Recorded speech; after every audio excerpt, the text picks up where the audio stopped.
Hello guys, welcome on Tesla Adventures.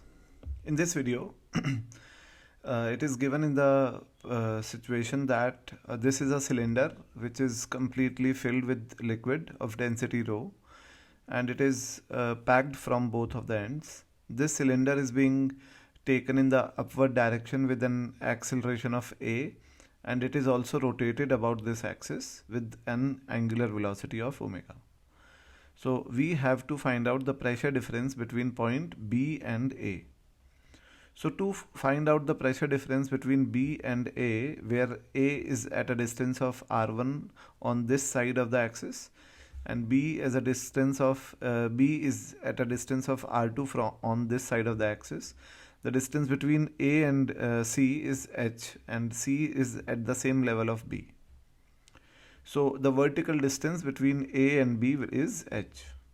So this is a simple problem, and what we can do, we can first of all find out the pressure difference between C and A. So you can see that as C and A are on the same side of the axis and at a same distance.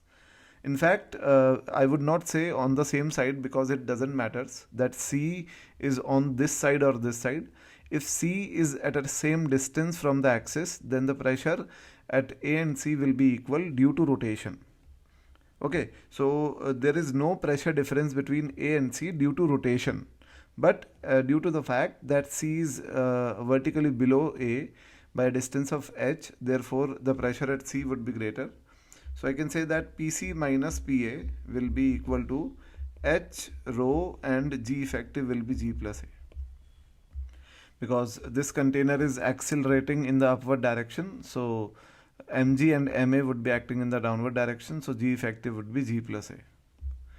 And now if we find out the pressure at C due to rotation of the containers, and then we can say that pressure at C will be equal to P axis plus this is R1, so it would be rho R1 square omega square by 2. Okay, and pressure at B will be equal to P axis plus rho R2 square omega square by 2. This is the pressure at B. So pressure at B, and we have to find out the difference between pressure at B and pressure at A.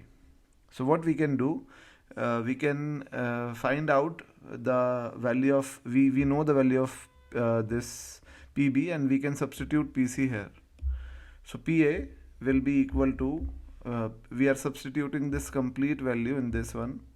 So PA will be equal to P axis plus rho R1 square omega square by 2 and minus H rho G plus A.